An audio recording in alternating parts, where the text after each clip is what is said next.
Good morning everyone. Bank Nifty almost flat open হয়ে down সাইডে momentum করে আবার হচ্ছে আপওয়ার্ড সাইডে পুরোটাই রিট্রেসমেন্ট করে ফ্ল্যাট ক্লোজ করে রয়েছে। এখন বোঝা যাচ্ছে না যে কীভাবে কোন দিকে ট্রেড নেওয়া যায়, কারণ আপনি যদি প্রিভিয়াস ডে চার্ট দেখেন ব্যাঙ্ক নিফটির প্রিভিয়াস ডের চার্ট আমি এখানে খুলেছি। এই যে একটা আপওয়ার্ড সাইডে মোমেন্টাম হয়েছিল, মানে এখান থেকে একটা যদি বড় সেলার এসে থাকে তো তারা পুরোটা রিট্রেস করে যারা বায়ার ছিল তাদের এসএলটা হিট করে নিয়েছে। এবার এখানে হচ্ছে সেলারদেরও অলমোস্ট এসএল হিট হয়ে গেছে। তো এখানে হচ্ছে একটা বায়ার সেলারদের মধ্যে হচ্ছে একটা কম্পিটিশান চলছে যে কে এখানে পাওয়ার নেবে, মানে মার্কেটের কন্ট্রোল নেবে।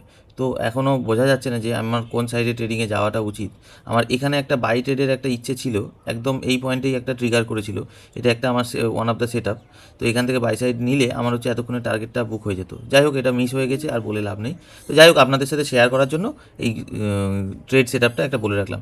দেখুন, প্রথমে হচ্ছে ব্যাঙ্ক নিফটি এখানে একটা এত বড় একটা ক্যান্ডেল করলো। এবার ডে লো ক্লোজ করার পরে আজকের যে ডে লো সেটা হচ্ছে এই ক্যান্ডেলে মোমেন্টাম করে ক্রস করলো। তো ক্রস করে মানে ব্রেকডাউন করলো এই ক্যান্ডেলের, তারপরে হচ্ছে আবার হচ্ছে আপওয়ার্ড সাইডে এলো। তো আমার হচ্ছে এখান থেকে বাইংয়ের একটা সেট আপ থাকে। তো দেখুন, একটা ডাব্লু প্যাটার্ন ফর্ম করছে, বা ডাব্লু প্যাটার্ন ফর্ম করলে হবে না, ডাব্লু প্যাটার্ন ফর্ম করে এটাকে হচ্ছে প্রিভিয়াস যে লোটা সেটাকে ব্রেক করতে হবে, তবে হচ্ছে আমার এই সেট আপটা হচ্ছে ট্রিগার করে। তো এখান থেকে আমি ট্রেডটা নিলে আমার এতক্ষণে এইরকম জায়গায় হচ্ছে ট্রেডটা আমার বুক হয়ে যেত। যাই হোক, একটা মোমেন্টাম হয়ে গিয়েছে, তো এখন সেটা দেখে লাভ নেই। তো কী ট্রেড নেওয়া যেতে পারে দেখছি। এখানে আমার ব্যাঙ্ক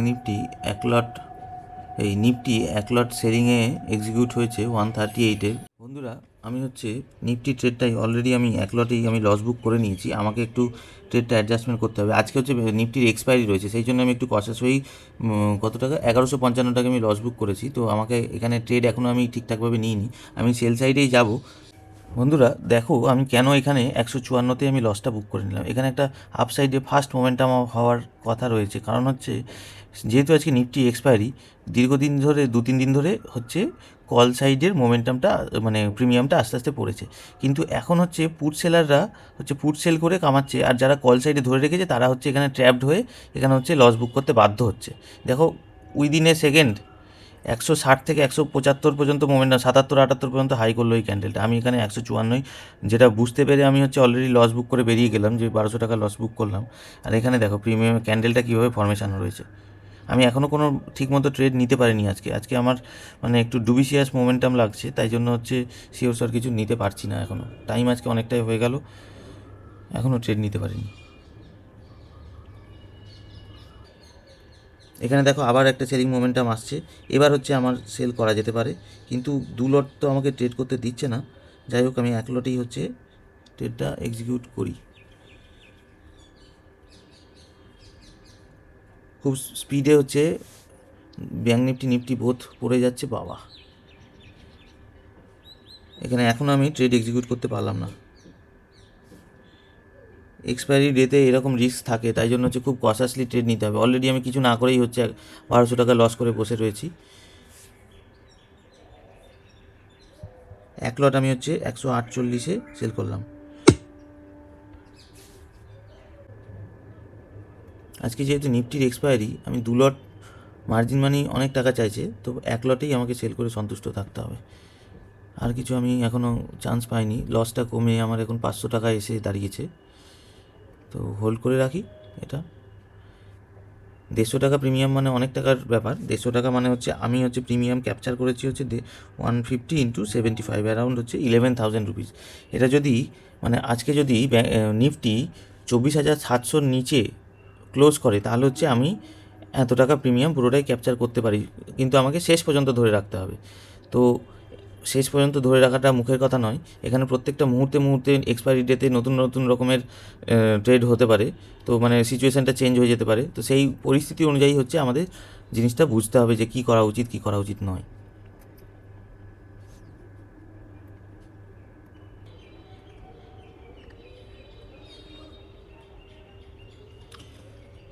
বন্ধুরা দেখতে পাচ্ছ, নিফটি আবার হচ্ছে আপওয়ার্ড ডাইরেকশনে মোমেন্টাম করেছিল।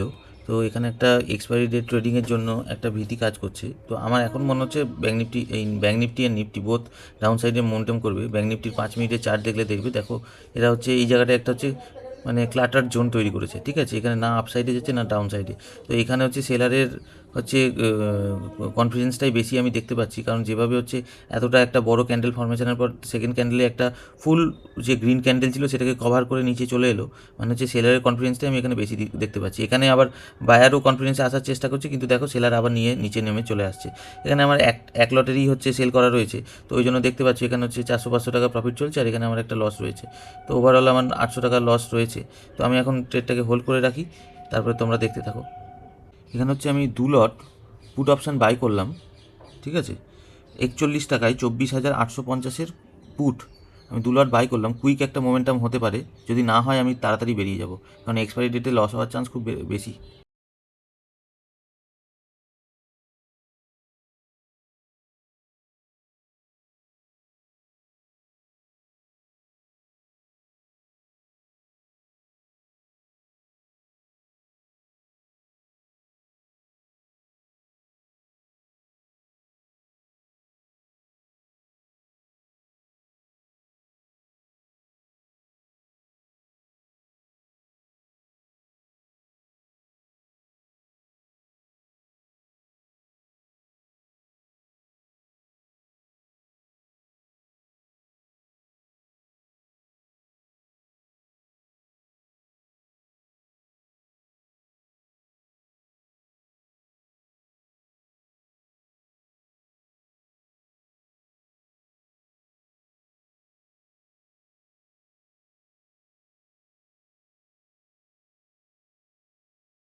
ট্রেডার্স, আজকে আমরা সাইডওয়েজ মার্কেটের মধ্যে অপশান বাই করে ফেলেছি। আপনারা দেখতে পাচ্ছেন মার্কেট একই জায়গায় আছে, কিন্তু অপশানের প্রিমিয়াম কীভাবে কমে যাচ্ছে।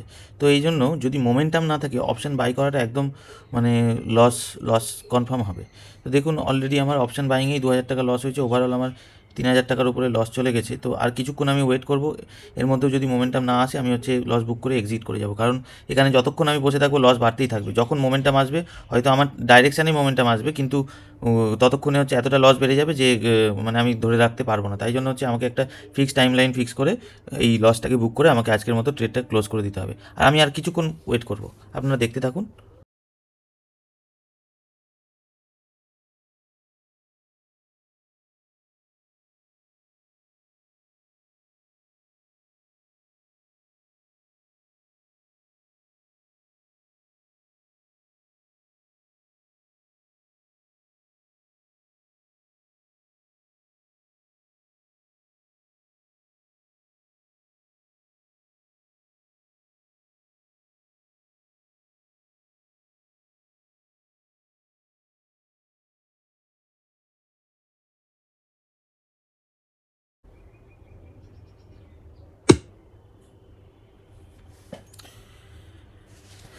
ট্রেডার্স, তোমরা দেখতে পাচ্ছ কীভাবে আমি অনেকক্ষণ ধরে হোল্ড করে ফাইনালি হচ্ছে মোমেন্টামটাকে ক্যাচ করলাম।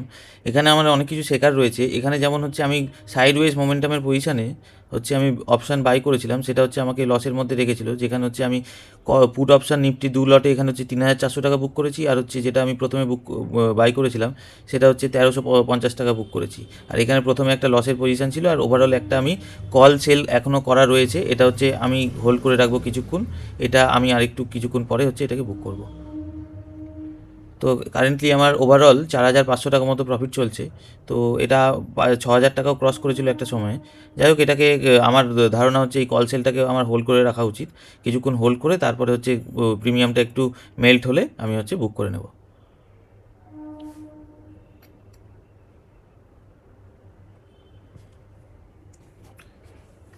আজকে দীর্ঘ সময় অপেক্ষা করার পর ট্রেডটাকে আলটিমেটলি সাকসেসফুল হলো। নাহলে তোমরা একটা সময় দেখছিলে 4,000 টাকাও হচ্ছে লস ক্রস করে গেছিলো। কিন্তু মানে আমার যেই মানে ভিউটা, সেটা হচ্ছে আমি যতক্ষণ না আমার স্টপ লস হিট হচ্ছে, হয়তো ওভারঅল পজিশানে যেহেতু প্রিমিয়াম মেল করছিল বলে লস দেখাচ্ছিল, কিন্তু স্টপ লসটা আমার ইনট্যাক্ট ছিল। তো দেখবে তুমি ডে হাই কোনোভাবেই ক্রস করেনি, এইখানে আমি ট্রেডটা নিয়েছিলাম, তো ডে হাই কোনো মতেই ক্রস করেনি, এই জায়গাতেই হচ্ছে ঘোরাফেরা করছিল, কিন্তু আমার পজিশানে লস দেখাচ্ছিল। এখন ওভারঅল প্রফিট 5,000 টাকা ক্রস করে গেছে। তো আমাকে এখন হচ্ছে ট্রেডিং সেশনটা ক্লোজ করতে হবে। আমি ফিউচারে এটা কি হয় এটা আমি আপডেট করে আমি পুরো ভিডিওটা আমি বানিয়ে ফেলবো, দিয়ে আমি পোস্ট করব। এটা একটু সময় সাপেক্ষ ব্যাপার। তো তোমাদের যদি ভিডিওটা ভালো লেগে থাকে তোমরা হচ্ছে ভিডিওটাকে লাইক করবে, শেয়ার করবে, সাবস্ক্রাইব করবে, আর নোটিফিকেশানে বেল আইকনটা টিপতে ভুলবে না, নাহলে হচ্ছে নোটিফিকেশানগুলো যাবে না ঠিকমতো। তো আমি এখানেই হচ্ছে আমি ভিডিওটা ক্লোজ করছি, আর লাস্টে ফাইনাল কত কি প্রফিট আমি বুক করলাম সেই স্ক্রিনশট আমি একটা অ্যাটাচ করে দেবো। ধন্যবাদ।